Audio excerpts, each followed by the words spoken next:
Tonight we're honored to welcome the supermodel and designer Liya Kebede and MFIT Assistant Curator of Costume Elizabeth Way. They will talk about Lemlem, Kebede's collection of women's, men's and children's clothing made entirely in Africa. The core collection is hand-woven from natural cotton in Ethiopia. Please join me in welcoming Liya Kebede and Liz Way.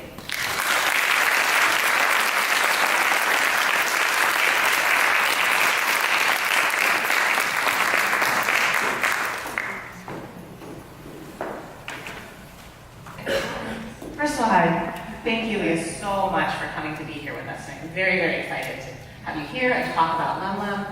It's a very, it's such a special company, and we're very happy to have you here to talk about it. And thank you all for joining us tonight. So we're going to get started, and I want to talk a little bit about the role of Ethiopian textiles for you personally. So thinking about growing up, what kind of memories, early memories you have of kind of traditional textiles and what kind of role they played in your life? I mean, definitely growing up, we all had traditional dresses. My mom, she had like many of them, and everybody almost has like at least 3, 4, beautiful dresses made by an artisan weaver. And we usually wear it for weddings or going to church or any kind of special occasions. That's usually what when you'd wear a traditional dress. For me, I have a special memory with our traditional clothing because in high school, I started modeling when I was in high school, and it was in Ethiopia. And we started modeling with the 2 women designers that existed at the time in Ethiopia, because usually we don't really have designers. It's just you go to the market and you go to this artisan and he might have a few dresses, or you can ask him, oh, can you make me a dress like this? And he makes you take it. That's how it's done. But then when I was in high school, there was a few women who were kind of interesting and sort of forward-thinking, who decided that they wanted to create this kind of design idea and hiring artisans and then sort of drawing more of a modern dress that then you can wear for weddings, so you're looking a bit more cool.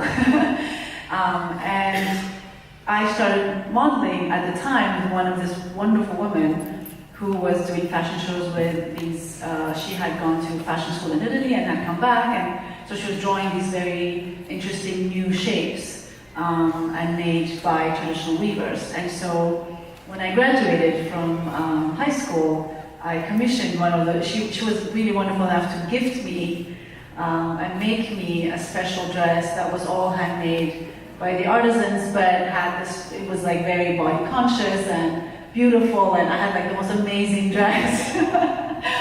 And so I had this, I've always had, I guess, a sort of special attachment to that, and a nice memory of it. Everyone had some traditional pieces that they wore for special occasions. But did you find, kind of in your own experience, you grew up in a capital, in a very urban setting, were traditional textiles more prevalent in kind of countryside, or was it, everyone kind of had, the everyday clothes and then they're more special clothes, whether you're the city or the country? It's definitely something that's everywhere, actually, whether it's in the city or in the country. Of course, when you walk around in the countryside more, people wear it more daily, so it's more their daily outfit, versus the city where everybody's wearing workwear or jeans, t-shirts, and things like that.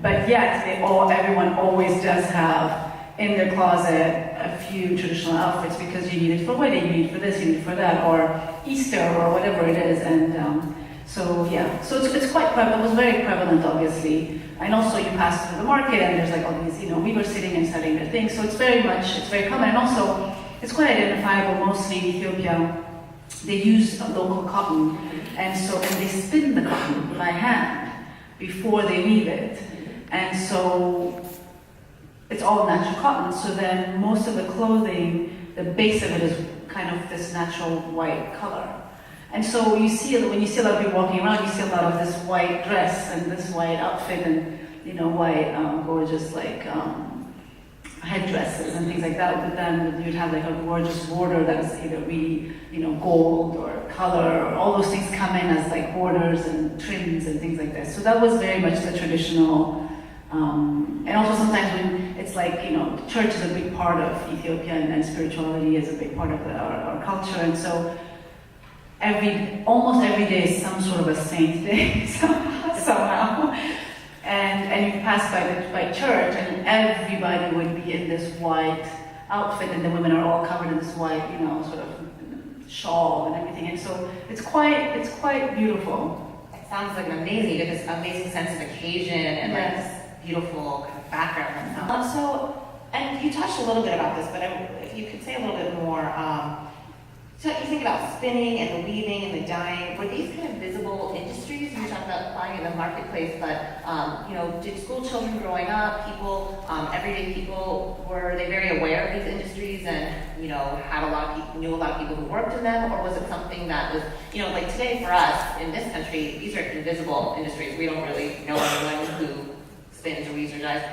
Was it different for you growing up? Yes, because they're not really, I guess you wouldn't really call them industry. It's not a factory where there's people, you see them everywhere, or even at home, like, sometimes grandmothers will sit and just spin cotton. So it's kind of in your life a bit. Mm-hmm. And they're also in the marketplace, so you see the weaver, he'll be sitting with his loom, weaving on the side and things like this. So it's quite visible, actually.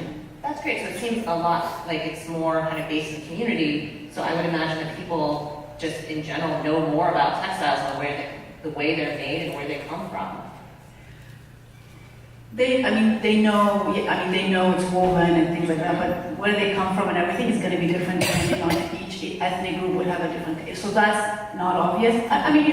People have a general idea because you'll say, oh, I want the dress from this ethnic group today, or you do that. So women mostly are aware to some degree, but not extensively. Not yet.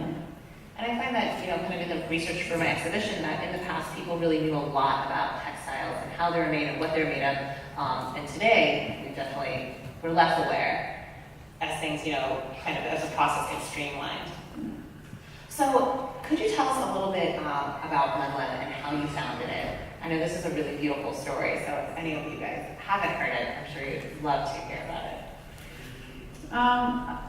So Lemlem started from a trip. I went back home to visit my family, and one of the places that I visited, my parents are from the capital city, and so one of the places that we visited when I was back was actually the marketplace, and where all these weavers were. And there was a lot of push from the country and the government to really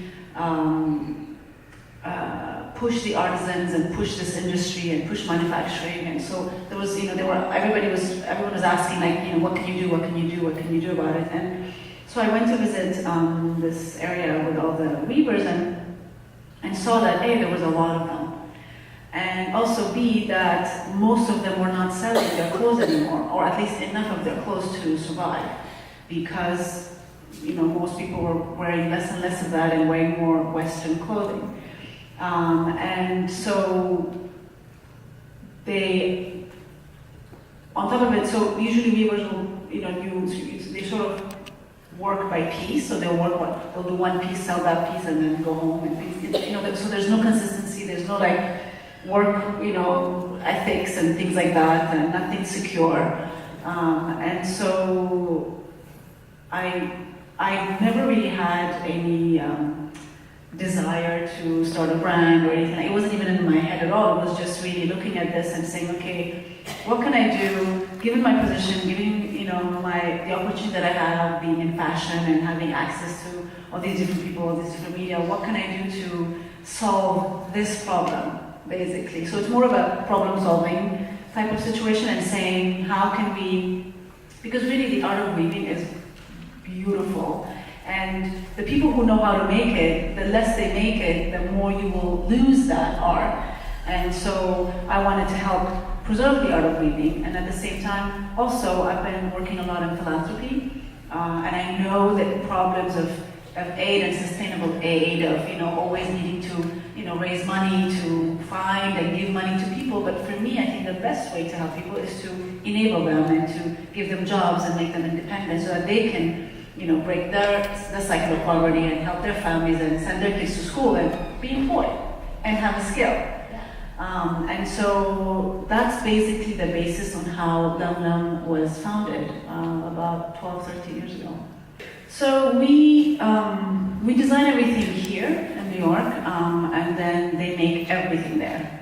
But firstly, we always start with the fabric because the fabric has to be woven. And so how we started is first we've definitely evolved a lot by working with our artisans and working collaboratively with them and working out the limitations and the kinks and all of that, and it takes a while. And so our vision, so the idea was to, how do we look at colors differently maybe, look at shapes differently, and we look at the techniques that they know how to do and use them in the colors that we want and the way that we want. So we first start with the fabric, and it's the hardest process, but we have a great team. And so we get swatches. Sometimes we get swatches, sometimes you don't really know. You kind of, you sort of imagine it and then it goes, and then when it comes back, it's like, wow, amazing and incredible. And so once we have sort of the fabrics in our heads and the colors set up, that's when we start getting into shapes and then bodies and all of that stuff. And you started with children's wear, which is so nice. Yeah. It's great that you can start with this smaller market and then expand. It's very it's a really smart business model. So you were talking about talking about colors and designs and putting a spin on traditional Ethiopian designs. How do you recreate those to appeal to an international market? Do you have kind of a formula, or is it like season by season this idea evolves each time? I think it usually evolves. It's around, things that I love, things that I see, things that inspire me, shapes that I really like, I feel comfortable in. And then, all the colors and all these things. But I think that at the beginning, we were thinking more about, we had to first look at what are the capabilities and what are the limitations of what we have. So, for example, the fabric, because it's hand woven, it has no stretch. So then you have to work around that. So we said, okay, everything has to be sort of loose, so that has to be the style. And then we look at what are cool things that are loose that we can wear. And then because of also the weight of the fabric, and we have this very airy fabric, we gravitated towards thinking about resort wear.